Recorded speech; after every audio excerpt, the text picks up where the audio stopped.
తక్కువ ఆదాయం జీడీపీ కలిగిన రాష్ట్రాల్లో అభివృద్ధిలో దూసుకెళ్తుంటే తెలంగాణ వెలవెలబోతుంది ఎంపీ ఈటెల రాజేందర్ అన్నారు.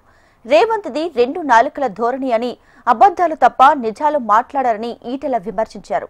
తెలంగాణలో కాంగ్రెస్ పాలన పని అయిపోయిందని, రాబోయే బీజేపీ ప్రభుత్వమేనని ఈటెల ధీమా వ్యక్తం చేశారు. యావత్ తెలంగాణ సమాజం బరిగీసి కొట్లాడి తెలంగాణ ఇంత గొప్పగా ఉండాలని చెప్పి కళ్ళగన్నరో భావించినరో వాళ్ళ కళలన్నీ కూడా కళ్ళలుగా మార్చేసిన పార్టీలు ఇవి.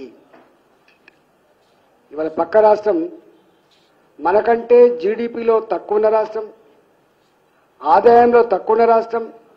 ఇలా ప్రధానమంత్రి నరేంద్ర మోడీ గారి కేంద్ర ప్రభుత్వ అండదండలతో ఎన్ని లక్షల కోట్ల రూపాయలు రకరకాల అభివృద్ధి పెట్టిన నేషనల్ హైవేస్ కావచ్చు, రైల్వేస్ కావచ్చు, విశ్వవిద్యాలయాలు కావచ్చు, వాళ్ళ క్యాపిటల్ సిటీలు కావచ్చు, అనేక రకాలు దూసుకుపోతూ ఉంటే ఇక్కడ మాత్రం వెలువెలపోతూ ఉంది. ఆనాడు కేసీఆర్ నాయకత్వంలో మాకెవరైనా సపోర్ట్ చేసేది, మేమే గొప్పల్లో, మాదే రిచెస్ట్ స్టేట్, మేము చేసుకోలేమని చెప్పి ప్రగల్భాలు పలికి ఇవాళ ఇట్లా అప్పులపాలు చేసింది మనం చూస్తా ఉన్నాము. ఇవాళ ఇవాళ ఢిల్లీకి పోతాడు, పెద్దన్న అంటాడు, ఢిల్లీకి పోతాడు, మీ సహకారం కావాలంటాడు, గల్లీకి వస్తాడు, విమర్శిస్తాడు. అంటే రెండు నాలుకలు అబద్ధాల కోరు తప్ప, ఫక్తు రాజకీయాలు తప్ప తెలంగాణ రాష్ట్రాన్ని బాగు చేసుకోవడం సోయి మాత్రం వీళ్ళకి లేదు.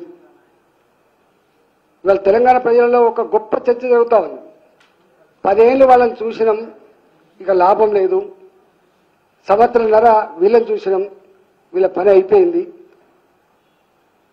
భారతీయ జనతా పార్టీ జిమ్మదారి కలిగిన పార్టీ, బాధ్యత కలిగిన పార్టీ, ప్రజల కోసం ఆలోచించే పార్టీ. మోడీ గారు సబ్కా సాత్, సబ్కా వికాస్, సబ్కా ప్రయాస్ అని అయితే అంటుండో, ఇవాళ రాష్ట్రాల అభివృద్ధిలోనే దేశ అభివృద్ధి ముడిపడి ఉందని చెప్పి మోడీ గారు భావిస్తుండో, ఇక్కడ కూడా మోడీ గారి నాయకత్వంలో భారతీయ జనతా పార్టీ అధికారానికి వస్తేనే సాధ్యమైందని చెప్పి భావిస్తా ఉన్నారు.